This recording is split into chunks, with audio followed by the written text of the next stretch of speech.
मान्यवर, मैं कल देख रहा था कांग्रेस के कई सदस्य आज वंदे मातरम की चर्चा क्यों जरूरी है और इसको एक राजनीतिक हथकंडा या तो मुद्दों पर से ध्यान भटकाने का एक हथियार मानते थे। मान्यवर, मुद्दों पर चर्चा करने से कोई नहीं डरता है। संसद का बहिष्कार हम नहीं करते हैं। संसद का बहिष्कार अगर करना है, संसद का बहिष्कार न करे, संसद चलने दे तो सब मुद्दों पर चर्चा होगी। हमें कुछ डरने जैसा नहीं है, छिपाने जैसा नहीं है। कोई भी मुद्दा हो हम चर्चा करने के लिए तैयार है, परंतु वंदे मातरम के गान की चर्चा को, वंदे मातरम के गान पर की चर्चा को टालने की ये मानसिकता ये नई नहीं। मान्यवर, ये तो वंदे मातरम का 150वां साल है। हर महान रचना का, हर महान घटना का महत्वपूर्ण साल कई मायनों में हमारे देश में मनाता जाता है। तो ये तो 150वां साल है। अब हम थोड़ा पीछे मुड़कर देखते हैं मान्यवर, जब वंदे मातरम के 50 साल हुए तब क्या हुआ? वंदे मातरम के 50 साल हुए, देश आजाद नहीं हुआ था और वंदे मातरम की स्वर्ण जयंती हुई 1937 में।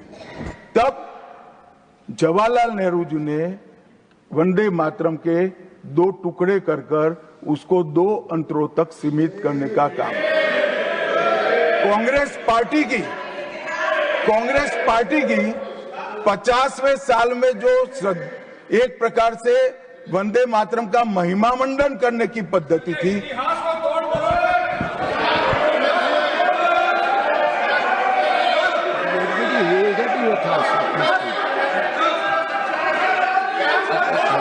Right here, you will get your chance to speak, na?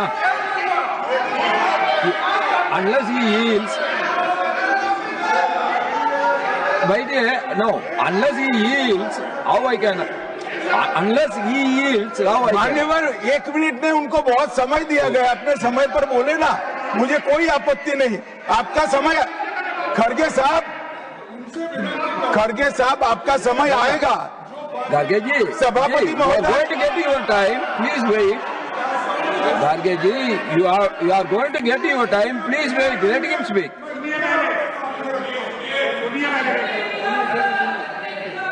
मान्यवर, 50वें पड़ाव पर वंदे मातरम को सीमित कर दिया गया। वहीं से तुष्टीकरण की शुरुआत हुई और वो तुष्टीकरण जाकर देश के विभाजन में पलटा। मान्यवर, मेरे जैसे कई लोगों का मानना है, कांग्रेस पार्टी को पसंद आए ना आए, अगर वंदे मातरम के तुष्टीकरण की नीति के तहत 2 टुकड़े न करते तो देश का बंटवारा नहीं होता और देश पूरा होता। मान्यवर, 50 साल के बाद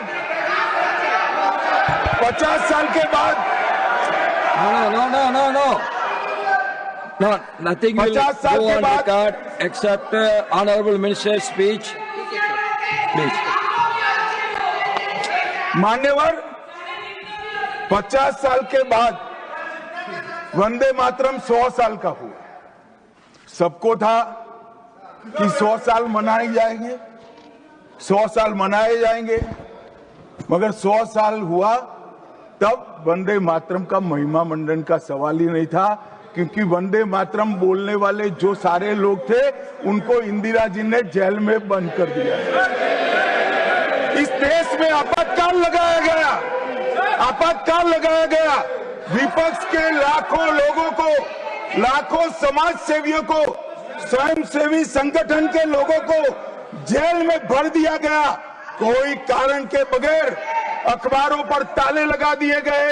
यहां तक कि आकाशवाणी में उस वक्त एक ही माध्यम था, आकाशवाणी में किशोर कुमार की आवाज ही नहीं आती थी, ड्यूएट गाने भी लता जी की आवाज में ही आते थे। मान्यवर, पूरे देश को जब वंदे मातरम 100 साल का हुआ, पूरे देश को बंदी बनाकर रख दिया। और कल 150वां साल है। 150वें साल में लोकसभा में चर्चा हुई साहब, ये कांग्रेस पार्टी की स्थिति देखिए। जिस कांग्रेस पार्टी के अधिवेशनों की शुरुआत गुरुवर टैगोर जैसे लोग वंदे मातरम गा कर कराते थे। वंदे मातरम कांग्रेस पार्टी के आजादी के आंदोलन का एक मंत्र बना था। वो वंदे मातरम के महिमा मंडन करने के लिए जब लोकसभा में चर्चा हुई, गांधी परिवार के दोनों सदस्य नदारद थे, दो में से एक भी। वंदे मातरम का विरोध आज भी जवाहरलाल नेहरू से लेकर आज के कांग्रेस के नेतृत्व तक कांग्रेस के खून के अंदर बसा। मान्यवर,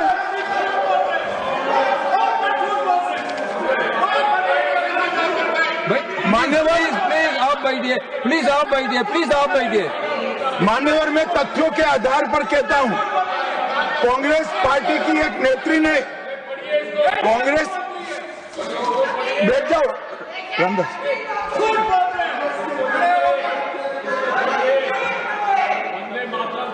अरे दिग्विजय जी, अब नौकरी पक्की है इस आयु में, क्या कर रहे हो भैया? अब नहीं जाएगी नौकरी। मान्यवर, मैं जो कह रहा हूं वो रिकॉर्ड का हिस्सा है दूसरे सदन का। मान्यवर, दूसरे सदन की चर्चा में कांग्रेस पार्टी की एक प्रमुख नेत्री ने कहा है कि वंदे मातरम की आज चर्चा की कोई जरूरत नहीं है। मुझे मालूम नहीं पड़ता कि वंदे मातरम से नो। रमेश क्या कहा? जयराम रमेश जी, प्लीज बैठिए, प्लीज आप बैठिए जी। साहब, माननीय सदस्य जयराम जी का प्रॉब्लम है कि वो सिर्फ विपक्ष की ही बात सुनते हैं, अपने नेताओं की बात को सुनते नहीं है। मैंने ऐसा नहीं कहा, आपने कहा है। मैंने ऐसा कहा कि लोकसभा में चर्चा में कांग्रेस पार्टी की एक प्रमुख नेत्री ने कहा है कि अभी इस समय वंदे मातरम की चर्चा की कोई जरूरत नहीं। ये रिकॉर्ड पर है, रिकॉर्ड पर।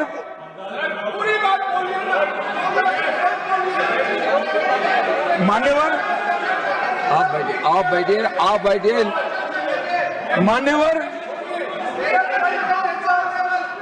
मान्यवर, जिस गीत को, जिस गान को महात्मा गांधी ने राष्ट्र की शुद्धतम आत्मा से जुड़ा हुआ गीत कहा, बिपिन चंद्र पाल ने एक राष्ट्र धर्म है जिसमें राष्ट्रभक्ति और कर्तव्य दोनों समाहित है, जिसकी अभिव्यक्ति वंदे मातरम करता है। वो वंदे मातरम का टुकड़ा करने का काम भी कांग्रेस पार्टी ने किया था। मान्यवर, अंतर्राष्ट्रीय स्तर पर भी वंदे मातरम ने हमारे आजादी के आंदोलन को गति देने का काम किया। श्याम जी कृष्ण वर्मा, मैडम भिखाजी कामा और वीर सावरकर ने जो भारत का त्रिवर्ण ध्वज निर्मित किया था, उस पर स्वर्णिम अक्षर में एक ही नाम था, वंदे मातरम। मान्यवर, बर्लिन के ओलंपिक्स में भी 1936 में गुलामी के कालखंड में भी जब हमारे हॉकी की हमारी टीम को उत्साह की जरूरत थी, प्रेरणा की जरूरत थी, कोच ने लाइन में खड़े कर भावपूर्ण तरीके से वंदे मातरम का गान किया और हम गोल्ड मेडल जीतकर आ गए। मान्यवर, भारतीय जनता पार्टी की रचना हुई तब से हमारी तो पार्टी की रचना ही सांस्कृतिक राष्ट्रवाद और ये देश अपने मूल संस्कृति के आधार पर, मूल विचारों के आधार पर चलना चाहिए, पाश्चात्य संस्कृति के आधार पर नहीं चलना चाहिए। इसीलिए हमारी पार्टी की स्थापना थी। मान्यवर, इस संसद में वंदे मातरम के गान को बंद करा दिया गया। अब फिर से खड़े हो जाएंगे कि नहीं आप गलत बोल रहे हो, मगर इस रिकॉर्ड है मान्यवर महोदय। 1992 में भाजपा सांसद श्री राम नाईक ने एक शॉर्ट ड्यूरेशन डिस्कशन के माध्यम से वंदे मातरम को संसद में फिर से गाने की शुरुआत करने के लिए एक मुद्दा उठाया और उस वक्त प्रतिपक्ष के नेता लाल कृष्ण आडवाणी जी ने बहुत प्रमुखता के साथ लोकसभा के स्पीकर को कहा कि इस महान सदन के अंदर वंदे मातरम का गान होना चाहिए क्योंकि संविधान सभा ने इसको स्वीकारा है। और फिर लोकसभा ने सर्वानुमत से 1992 में वंदे मातरम के गान की शुरुआत की। मान्यवर, हम जब वंदे मातरम की गान की शुरुआत कर रहे थे उस वक्त भी मैं नाम देना नहीं चाहता, वरना औचित्य के सवाल उठाएंगे, कुछ टेक्निकल मुद्दे उठाएंगे, मगर इंडी अलायंस के ढेर सारे लोगों ने, मेरे पास नाम की सूची है, इनको आपत्ति नहीं हो तो मैं पढ़ सकता हूं, ढेर सारे लोगों ने कहा था कि हम वंदे मातरम नहीं गाएंगे, ना बोल दिया। और मैंने मेरी आंख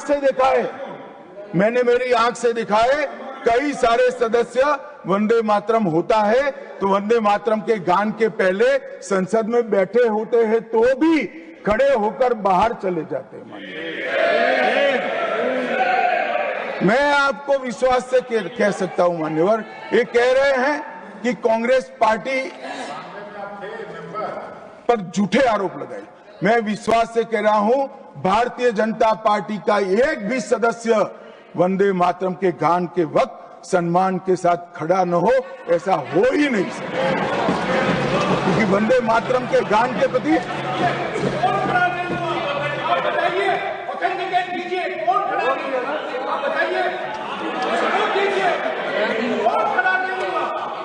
आप बैठिए, आप बोथ बैठिए प्लीज, आप बोथ बैठिए प्लीज, बैठिए प्लीज।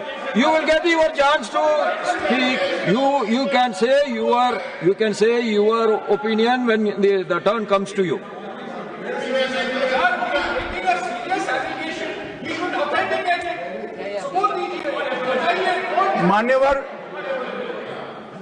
मान्यवर, अरे सुनो तो, बोल क्या करते हो भैया, मुझे सुनो तो। मान्यवर, सम्मानीय सदस्य जी ने कहा है कि कौन कौन कांग्रेस पार्टी के लोगों ने वंदे मातरम नहीं गाने के लिए स्टेटमेंट दिया है और संसद के वक्त बाहर चले गए हैं। मैं इसकी सूची आज शाम होने के पहले सदन के पटल पर रख दूंगा। मेरा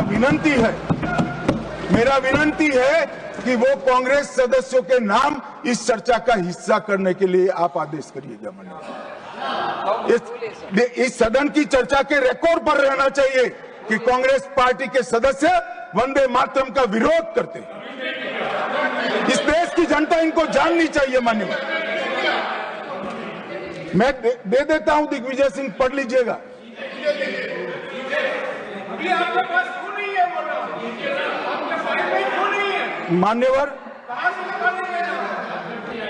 मान्यवर, वंदे बंकिम चंद्र चटर्जी की, चट्टोपाध्याय जी की 130वीं जयंती पर हमारी सरकार ने, डाक विभाग ने एक स्टैंप जारी किया। स्वतंत्रता की 75 की वर्षगांठ के उपलक्ष्य में हर घर तिरंगा का अभियान भी हमने करा और उस वक्त हमारे प्रधानमंत्री जी ने जनता का आह्वान किया था कि तिरंगा फहराते वक्त वंदे मातरम बोलना नहीं भूलना चाहिए। और मान्यवर, ये वंदे मातरम की 150वीं वर्षगांठ, उसको भी भारत सरकार बहुत अच्छे तरीके से हमने मनाने का तय किया है।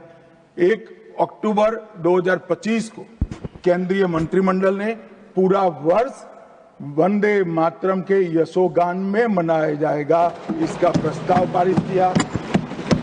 24 अक्टूबर 25 को राष्ट्रीय और अंतर्राष्ट्रीय स्तर पर समन्वयित कार्यक्रमों की रूपरेखा तय की गई। माननीय प्रधानमंत्री जी ने भारत माता को पुष्पांजलि देकर 7 नवंबर 25 को नई दिल्ली में ये वर्ष का शुभारंभ किया। उसका चरण 1 नवंबर में हो चुका है, चरण 2 जनवरी 26 में होगा, चरण 3 अगस्त 26 में होगा और चरण 4 नवंबर 26 में होगा। स्मारक डाक टिकट का वो भी हम जारी कर चुके हैं, सिक्का भी जारी कर चुके हैं। वंदे मातरम नाद एकम रूप अनेकम ऐसे शीर्षक से 75 वादकों द्वारा विशेष सांस्कृतिक प्रस्तुतिकरण की रचना भी हो चुकी है और सुबह 10 बजे उस दिन 7 नवंबर को देश भर में सामूहिक वंदे मातरम का गान भी भारत सरकार के आह्वान पर देश की जनता ने किया। मान्यवर, वंदे मातरम के 150 वर्ष इसकी डॉक्यूमेंट्री और प्रदर्शनी बनाई गई है हर जिला सेंटर पर, और हो सके तो तहसील सेंटर पर उसको दिखाया जाएगा। डिजिटल मोड पर करोड़ों लोगों को वो प्रदर्शनी भी भेजी जाएगी। ऑल इंडिया रेडियो, दूरदर्शन और FM चैनलों पर विशेष कार्यक्रमों को प्रसारित करने का हमने आयोजन किया है। प्रेस सूचना ब्यूरो द्वारा टायर T2 और टायर 3 शहरों में चर्चा सभाएं का आयोजन होने वाला है। सभी भारतीय दूतावासों में वंदे मातरम आधारित सांस्कृतिक संध्याएं आयोजित होने वाली है।